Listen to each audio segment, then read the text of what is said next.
Hello and welcome to SIY Sew It Yourself. I'm Stephanie Sebing, your host, and we are back with another tutorial for you guys today. I'm so excited for today's tutorial. We're going to be making a set of nesting baskets with a round bottom. So we're going to learn a lot of great skills and techniques in today's lesson, and you can really have some fun with it. We're going to learn how to sew 3D. We're going to inset a round base, we're going to grade a seam allowance, stitch a smooth curve, apply binding, work with fusible foam, quilt thick layers, and blend 2 color motifs in 2 sizes to create really fun sets that you can have in your home. The pattern was created by Sew for Home, and it has a lot of really great techniques that we're going to learn in today's lesson.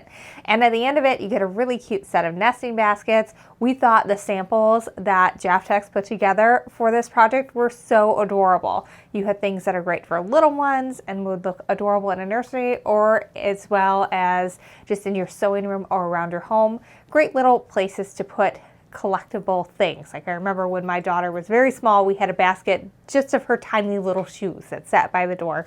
That way you didn't have to look all over the house for the left shoe that nobody could find. You just knew it was in the basket. Let's take a peek at the basket kits that Jaftex has put together using their family of fabrics from Free Spirit, Henry Glass, Studio E, and Blank. They are adorable. They've outdone themselves. So as always, Jaftex has come up with some adorable kits that you guys can get from SIY participating retailers. You can have a full list of them over at SIYSewItYourself.com. You can also get the pattern from them there. Great way to say thanks for the tutorials and the patterns is to make sure you get your fabric from an SIY retailer so that they can keep the program going for you all to bring you more fun ideas. All right, this one is the one that we're going to be making on camera today. This is Henry Glass Nana May. This is definitely 1930s inspired fabric, so if you are a fan of that, it is super adorable. We've got some really gorgeous lining on the inside, and for both a purple pink and a green blue colorway. Both of them have the yellow top, and they're just super cute. They nest right inside of each other, and so they stack nice and store nice and easy, and it's just super adorable. And hey, I totally forgot to put all the handles on all but the one that we're doing in today's video, so they also look cute without them. So if that seems intimidating to you later on, totally fine to skip. Looks fine without it. All right, this combo is Sunshine Garden from Studio E. I think this would also be really cute for a kid's room. The other one that we just showed you I think would look great, both for maybe a more mature decor, like people really love the 30s and they still have that and it's coming back. Like you could totally decorate with that. It also would look great in a nursery. So would this. It's just really cute prints. We have both the snails and the ladybugs, and that rainbow top is really cute. And then we have the nice bright yellow on the inside, and then we have the cute little buggies on the inside here too. It's really adorable. It's a really fun, super cute set and would look great in a kid's room. This set is from Blank. It's called Alternative Age, and it is all steampunk. So if you are a fan of steampunk, or you just really like this beige, brown, black aesthetic, this is for you. It's really fun prints. This one I 100% did upside down, so we're going to look at it this way. It's lots of different flying machines, very science fiction / Victorian-esque. It's really fun. The inside are some different bicycle plans, really cute.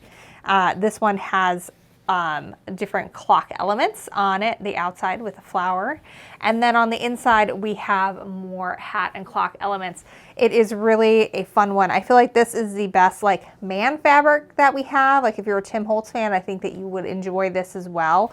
I could totally see this being in a man cave or a library area of your home. I think this would be really cute. This too is a great example of why you want to use coordinating thread throughout. I made all these in one go, so I used white thread for almost everything.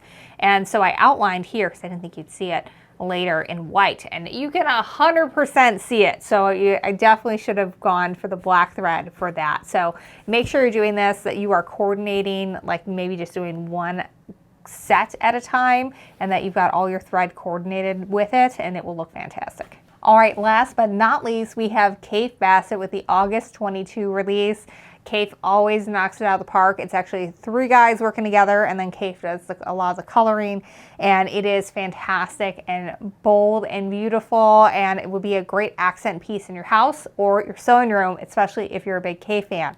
These are so fun. I can just right now imagine the notions that could be going in it. And this one is fun because we have opposite bottoms. It's the only one of the kits to have that. So it's really fun. All Kafe goes with all Kafe, but I really like how they wanted to include the stripe for the top. It really adds a little bit of pizzazz. All right, now we're going to go over the supply list that you're going to need in order to make this at home. You're going to want some fabric, obviously. It's great if you can get some from an SIY participating retailer. To find one near you or online, go to SIYSewItYourself.com. Once you find a retailer, make sure you grab the pattern and the template for the basket bottom. They're going to have those. They're exclusive to those retailers, and you can get it from them. A few other things you're going to need, obviously some thread. If you get matching thread to coordinate with your fabric, that's going to be ideal. I'm going to use white in this tutorial so you can really see what I'm doing, and it's really obvious where you might end up seeing a few stitches if you don't go with the matching fabric, because you do see it on the bottom a little bit if you haven't matched it perfectly. You also are going to want some pins, and I found clips really helpful for this project. These are clippets, but they also have, Clover has some too. The clippets are a little bit larger. I like those. You're going to want a pen that goes away with heat. I really love the friction gel pens. The quilt police tend to poo-poo on those because the marks can come back in the cold, but you'd have to have it in the cold for a very long time. And then they'll go away again with heat. So that's not the end of the world.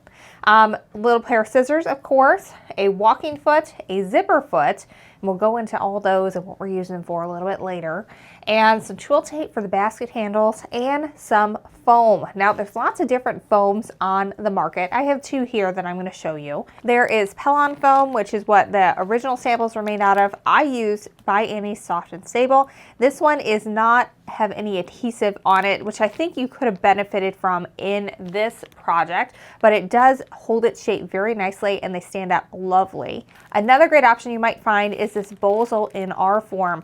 This one holds its shape really well, but it doesn't remember the folds from the packaging. This one does have a fusible option, which might be helpful when we are quilting our sides together. All right, now that we've covered our supplies, let's get into the tutorial. So you're going to use the instructions on your pattern template to make sure that you've cut the correct sizes and the correct colors of fabrics. I also really like to label mine with plain address labels, as that way I'm able to know what piece it is and what I'm working with, because there's a lot of pieces and they're all different sizes, and it's just a lot easier to have it labeled with something you can easily remove than have to worry about, well, what one was this, and have to remeasure everything. The other thing you're going to want to do is make sure you print out your template for your basket bottom. When you print this, you're going to want to make sure that you are choosing 100% scale instead of fit to page, because otherwise it won't be the right size. The other way you can double check that is this line here says, confirm your printer output is accurate. This bar is exactly 6 inches long.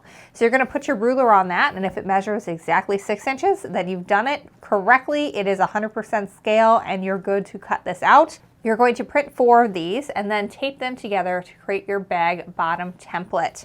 And that's what we're going to use for both cutting our fabric and the foam that's going to go on the inside. So make sure you do that first, get everything prepped and ready to go, and then everything goes a lot smoother. I found when I cut everything first and then I sewed everything, it took me about 2.5 hours per basket. So if you're doing a set of 2, plan on about 5 hours if you are an advanced sewer. If you are a beginner, it might take you a little bit longer than that as you're getting used to some of these techniques for the first time, but definitely a weekend project for sure. So we're going to start here with our basket bottom. I've already taped together my templates to create that basket bottom, and I have my 2 lining pieces and my outside pieces right here. I'm going to go ahead and remove my labels from them, so I'm good to go, and give them a press, because once I get this all ready to go, it's going to be hard to press it at that point. It's going to be a lot easier right now. All right, so now I'm going to take my 2 pieces and I'm going to put them so the wrong sides are together, like they will be when they're sewn together with the fusible foam on the inside. I'm also going to go ahead and put a couple of pins in, not quite at the full top and bottom. I just want to make sure that I'm securing these layers together so that way I can mark out my circle and cut these both as one. All right, now I'm going to take my template and I'm just going to lay it right on top, and I'm going to take my removable marking pen and I'm just going to mark my circle around the edges.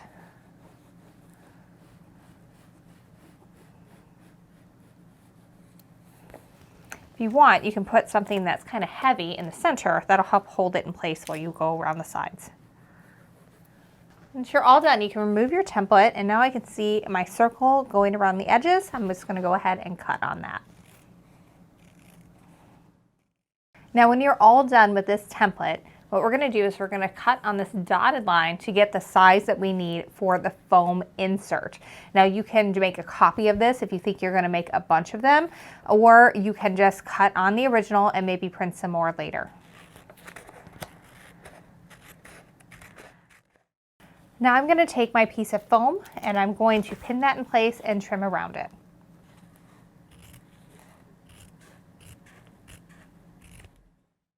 All right, we're going to set our bottom pieces to the side and we're going to prepare our accent strip. This is actually one of the last pieces we're going to need, but the instructions say to do it first, so that's what we're going to do here.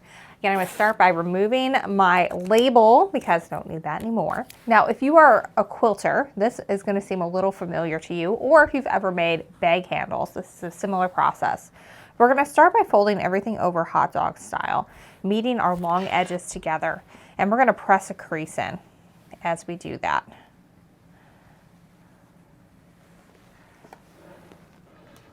All right, now we're going to unfold and you can see our crease line right here. What we're going to do here is we're going to fold our raw edge in to meet where that crease is, so that way eventually both edges are going to meet right in the center there. And then you're just going to run your iron down the sides, setting that crease and that fold. All right, that's looking pretty good. Now we're going to fold in the other side to the center, and what I like to do is actually fold it on top. So that way I'm making sure that my edges are meeting in the same place, and I'm going to work and press going down the strip doing that.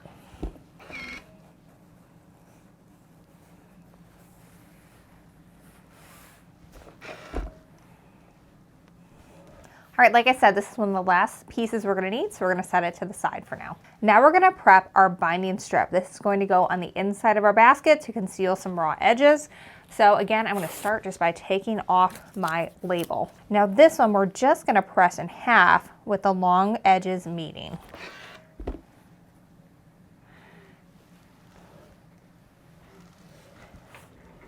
Again, we don't need this for a little bit, so we're going to set it to the side. All right, we are going to grab our basket bottom. We don't need our template anymore. We've already cut that out, but we are going to need our pieces. So we have our lining here, and I'm going to lay that with the wrong side facing up, and I'm going to put my fusible, actually this one's not fusible, but I'm going to put my foam on the inside. And you'll notice there's about a ½ inch going around that. So that way that's going to be caught up in the seam allowances and it won't be super bulky. It'll just be the fabric in there. Now we're going to put our outside on top of that. And if you had a fusible foam, at this point you're going to take your iron and you're going to put it on top of it, and it's going to stick the fabrics to the foam, and then they're not going to go anywhere. This fabric, the soft and stable foam, is not like that. And so what I'm going to do is I'm going to clip it in place. And I'm just going to make sure that I'm clipping like right up to the edges there to keep it right in the center. Now, whether you fuse this or you've just clipped it in place like I have, the very next thing we're going to do is we're going to stitch around the edge using a zipper foot. If you've never used a zipper foot before, this is what they look like. They're meant to be where you can attach on either side of your foot clamp. I'm not sure if that's the correct term or not, but that's what we're going to call it today. But you can attach it to either side. Usually you're going to attach it to the left side in most applications. And it has this little groove right here, which when you're using it to install a zipper, sits right on top of the zipper teeth. But for today's application, we're going to use it to sit right on top of the foam. That way we can go around the foam and stitch as close to it without stitching into it as possible. This is going to help keep everything in place and get everything ready for the next steps. We're going to use this anytime we're joining foam edges together throughout the project. All right, so when you do this for the first time, it's going to take a little finagling to make sure you have your zipper where you want it to be, or your zipper teeth. But what we're going to do is we're going to get it so that way that foam is nesting right underneath where that groove is where I showed you. And you might need to reposition your needle a little bit. That may take a little bit of trial and error to figure out where you want it to be. But the goal here is to stitch right next to, but not through the foam as we go around the edges.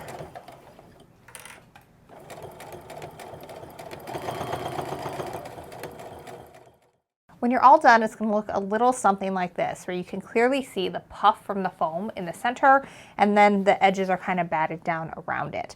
So this is great. This is what helps create the dimension of the basket and helps it stand up on its own without anything inside of it. All right, we've got a running theme here of setting things aside until we need them later. So we're going to put this to the side. Next, we're going to grab our bag sides, both our exterior and our lining. And again, I'm going to start just by taking off my labels and pressing them. Next, I have my outside piece, my friction gel pen, which goes away with heat, and a ruler, because I'm going to mark 1-inch intervals that I'm going to quilt down to get everything secured and create some dimension in the outside of the basket. I'm going to start just by lining up the 1-inch mark with the outside of my piece. And then I'm just going to take my pen and draw up and down the sides of that. All right, I can see that there. So what I'm going to do next is I'm going to line up my 1-inch ruler mark on the line I just drew.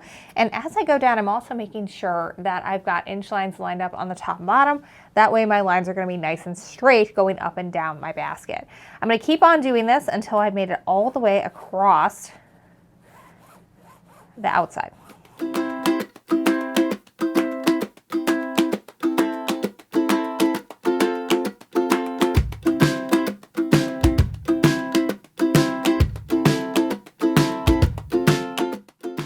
Now it's time to layer everything together with my foam. Now, just a tip, if you're using fusible foam, which I am not, you're going to want to fuse everything together before you draw your lines. Otherwise, all your lines that you just drew are going to go away with the heat. So do a little bit different order if you're fusing. But since I'm not, I'm going to do this second. It's a little easier to mark without the foam in between. So again, our foam should be about a 1/2 inch smaller than our fabric on all sides. So we're going to have our lining fabric wrong side up. That way the right side is out when we're all done. Then our foam centered, and then we're going to put our outside on top of that, centering it over the top. Now from this point, I'm going to clip my sides again to make sure that everything stays nice and secure when I'm quilting down these lines to create some straight stitching and definition. I like to start in the center of all 4 sides.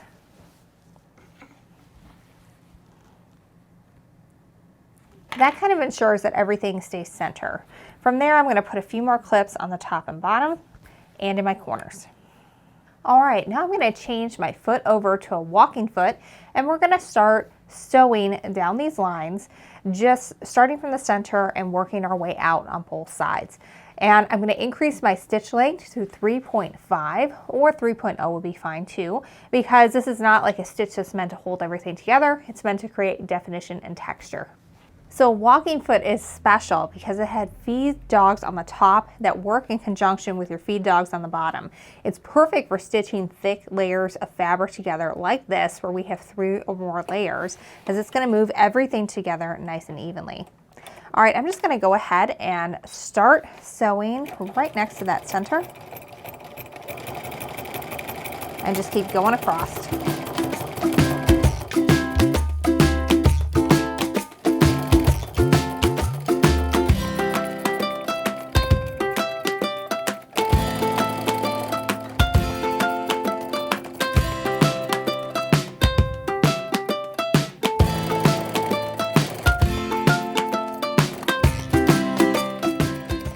Once you're all done quilting the straight lines and creating this lovely texture, we're going to go over with our iron just to remove those lines that I made with my friction gel pen. Make sure you are following whatever instructions your removable pen is. Some of them have to be sprayed with water, some of them go away with heat, but just follow the instructions that came with yours to make sure that you don't accidentally heat set that in forever. We want to disappear, not be there for all of eternity.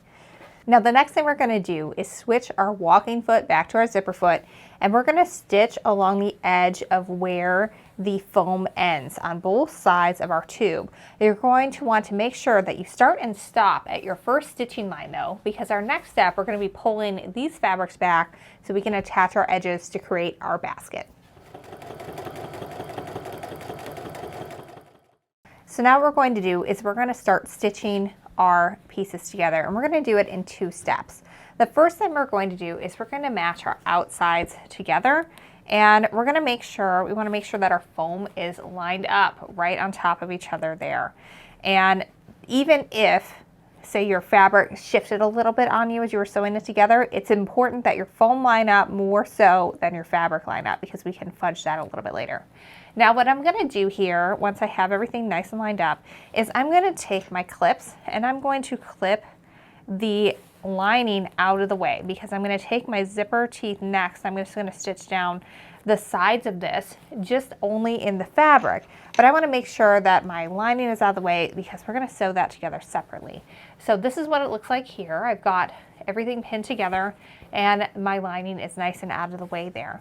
So now we're going to take the zipper teeth, or the zipper foot, and we're going to stitch straight down here, joining our outsides. And again, we're not going to stitch in the foam, we're going to stitch right next to it.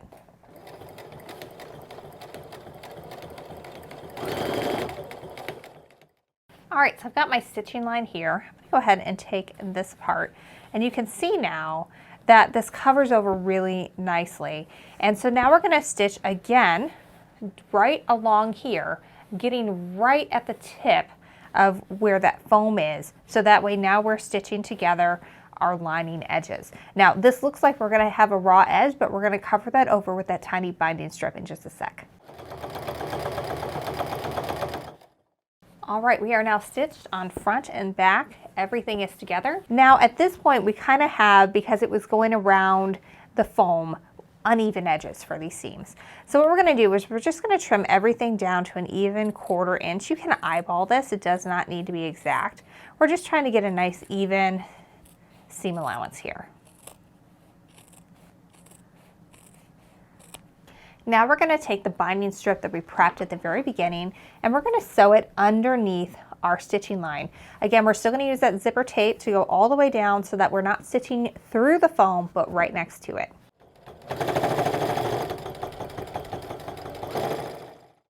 All right, now we're going to take our piece of binding and we're going to fold it over the edge.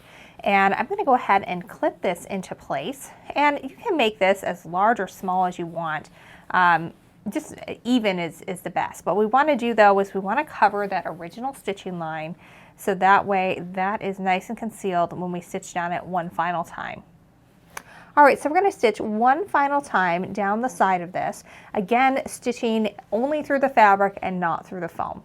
All right, now we've got a nice tube where you can tell clearly that this is now going to be part of our basket. So you can see we've covered over all those raw edges. It looks fantastic. It'll look really good once everything is all situated in there. And so we're going to grab our piece again here for our bottom. You're also going to want to grab your template that we had from earlier. I'm using mine, and if there's any directionality to it, you might want to line up these lines. Like if you've got stripes, you want to make sure that they go with the stripes. This one doesn't, they're all kind of going in a circle. But what we're going to do is we're going to match the corners here. So I want to make sure that I'm putting some clips in at all 4 corners here, the north, south, east, and west. That's going to help me line everything up a lot better when we put the basket together. So I'm putting that on there.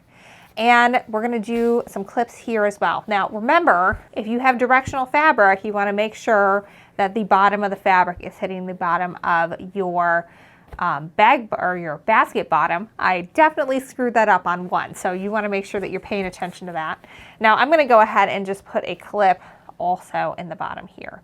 Now, the other thing we want to make sure is that we are matching kinds here. So you can see I've got what is going to be my outside here on the inside. So I want to make sure that I've got basically all my boo flowers facing the same direction. If it was like this instead, then we would be not having the lining in all the right places, and that's okay. All right, so what we're going to do here is we're going to start matching this in place. So you can see here where I have my binding. That's where I want to match with one of my pieces. And what I like to do is fold it over so we're fully covering what that seam was. And I'm just going to put a clip in. You can also use pins. I really preferred kind of a combination of clips and pins, and I'll show you where I use pins here in just a second. But I really like the clips because I poke myself less with them. They're not really possible to do that. But also I find them really easy to kind of poke things in place.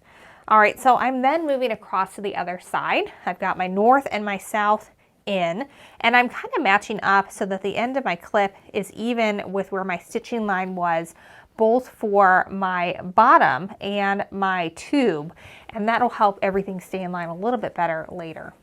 All right, so I did not match my corners, so I'm kind of just eyeballing where this should end up. And I'm just going to clip this one here too. And you might find that your basket bottom maybe isn't the exact same size as your tube. Don't panic, it's fine. You can ease in a little bit and it won't be the end of the world. But it is something to definitely strive for if you like making these and you want to keep doing it. All right, so now I'm just going to keep working around and kind of get the quarters lined up here. And again, I'm trying to match up where those stitching lines are because we want to really make sure that we're going to conceal those basting stitches as much as possible. And if you have used thread that coordinates, then you have less to worry about with that. Now, it was at this point that I came in and did my combo of my pins. So I'm also pinning just within that seam allowance in between all of my clips. And I just found that that really helped everything stay nice and secure when I was going around without having to be too fiddly as I was getting things in place to start with. One more suggestion that the instructions make in order to make your life a little easier as you go around is to go through and to clip on the tube only every ½ inch or so. So like maybe like in between and kind of near your stitching lines. And that is going to allow things to kind of flare out a little bit better. But what you want to make sure when you're doing it is that you are not stitching through the line where you're going to be sewing. So our goal here is going to be to stitch right on our stitching line. We don't want to clip so far from there. So maybe if you just aim for like maybe 3/8 of an inch in, that should be fine. Biggest thing is just don't go too close and you'll be okay.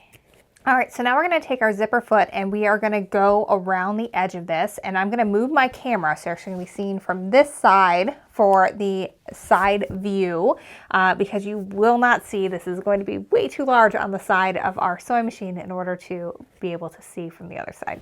All right, this is where the 3D sewing comes in, and it can get a little hairy as you go around doing it. So what we're going to do here is we're going to stitch, and you want to try to, if you can, stitch right on top of or to the left of that stay stitching line that we created earlier on the tube. If you do that, you should be able to conceal all those stitching lines and you won't see them on the bottom of your basket. But if you do see them and you have used thread that coordinates, it's not going to be the end of the world. So I'm just going super, super slow at this, constantly repositioning what I'm doing and what I'm working with, because this is the smaller of the two baskets, and so it's some tight curves, and that's okay. It's not the end of the world if you take your time with this and you are going to stab yourself with some pins. You're just going to have to accept that. It's going to happen, but the results are going to be worth it. All right, so we've got our basket bottom sewn to our basket top. It's looking very funny right now because we've got to do the same binding trick going around the edges here as we did for our inside when we joined our edges here. So first we've got to prep that strip. So we're going to start prepping our binding strip by folding it hot dog style and pressing that down. Now we're going to sew a 1/2 inch seam allowance, and because I'm lazy and I don't want to switch feet, I'm actually going to mark where that is. That way I can just stitch down with my zipper foot. Now we're going to press this part of the seam open, and we're going to fold it in half again and give it one more press.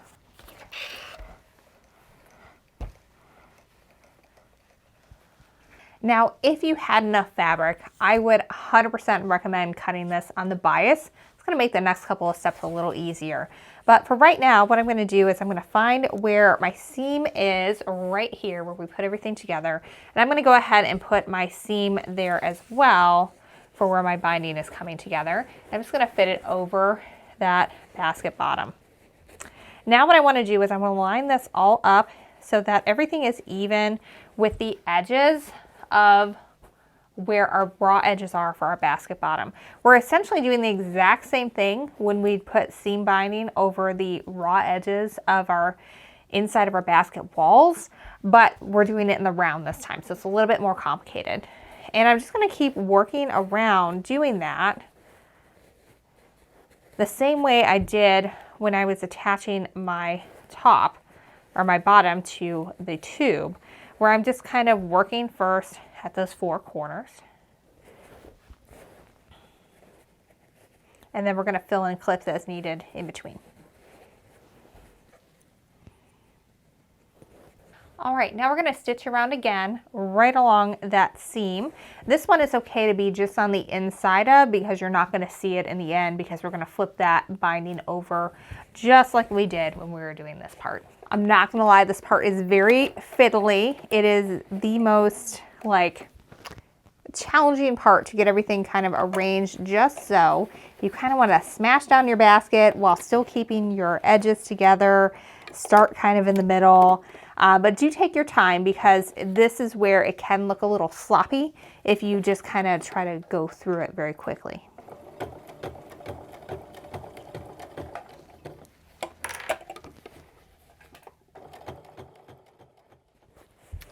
All right, so I've got my binding stitched down all the way around, and just like when we did this seam, we're going to trim everything down to a 1/4 inch seam allowance before we turn our binding over.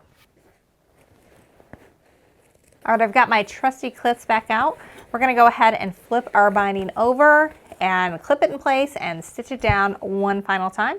Then we are just about done with this bag. We just have to put our top and our handles on. Alrighty, so we got all that all stitched down, and let me just tell you, if it's not pretty, it's going to be at the bottom of a basket that's filled with stuff. So don't worry too much about that if this is not as gorgeous as it could be. So as long as you use the same color or the same fabric, you're hardly even going to notice. All right, so now we're going to turn this right side out.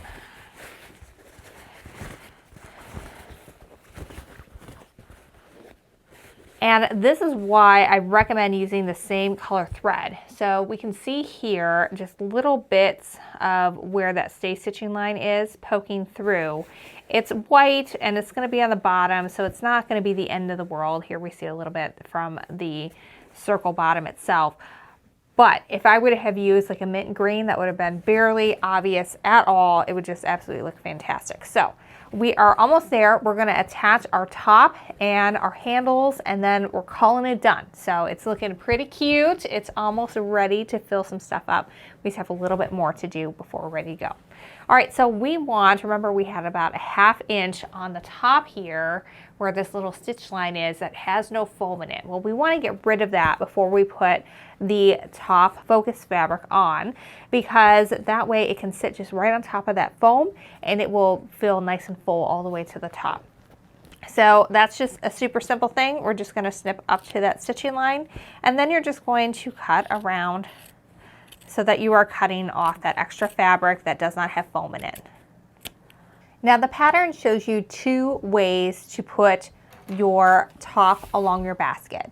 I'm going to show you the way to where you can do it all in one stitch, because I don't know about you guys, at this point in a project, I'm usually ready to be done in as few steps as possible. So I'm going to show you what the few steps as possible version is. So I'm taking my handles first, and I'm going to get them arranged on the sides of my basket. So I'm just going to kind of, okay, here's about center, put a clip in just so I know where that is.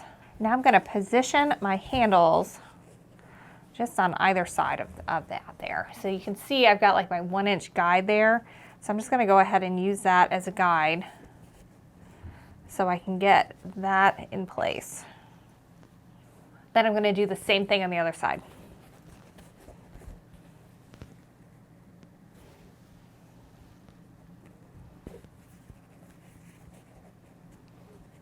All right, I've got my handles mostly in place here. I'm going to switch back to my walking foot, and I'm just going to do a basting stitch across the top of this just to secure them in place so that I don't have to worry about them moving when I put my top on. All right, I'm just stitching this down, keep it in place for when we're ready to stitch the rest of the top on.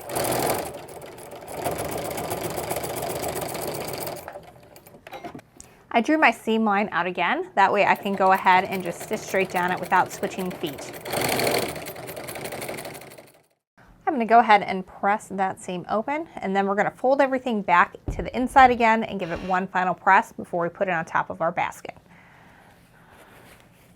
Now I'm still going to match this back seam with the seam of where my binding came together. I just really love to have things be a little neat like that, but you certainly don't have to.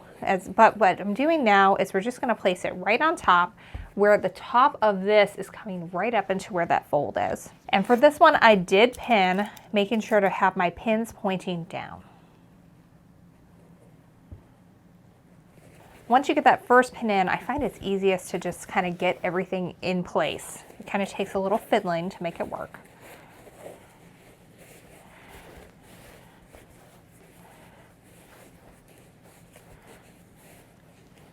All right, that's more or less where it's going to stay. So now I can go around and pin my corners, and then on the insides of that again at my quarters.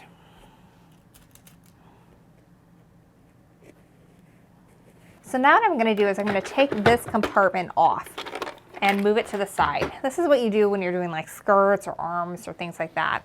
And what it allows you to do is just slide the basket over your sewing machine throat. It makes it a lot easier to go around circles like this because then you're not squishing things in. You can just sew from the top. It makes just life so much easier this way. So what I'm going to do is I'm just lining up the edge of my top of my binding here with just the inside of my walking foot here. I'm going to go up again to 3.5 seam allowance because this is a top stitch. It doesn't need to be super small. And then I'm just going to slowly go around, and you can see that everything kind of just comes right on top, and it goes really easily around like that. Make sure to go nice and slow over that twill tape handle.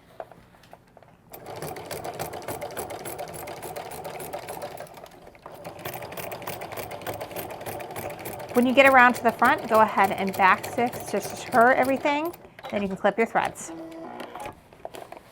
One final thing that I like to do just for a little bit extra pizzazz is just take my iron and just go around the edge of that and just kind of press on the inside, or you can put it over the edge of your iron too.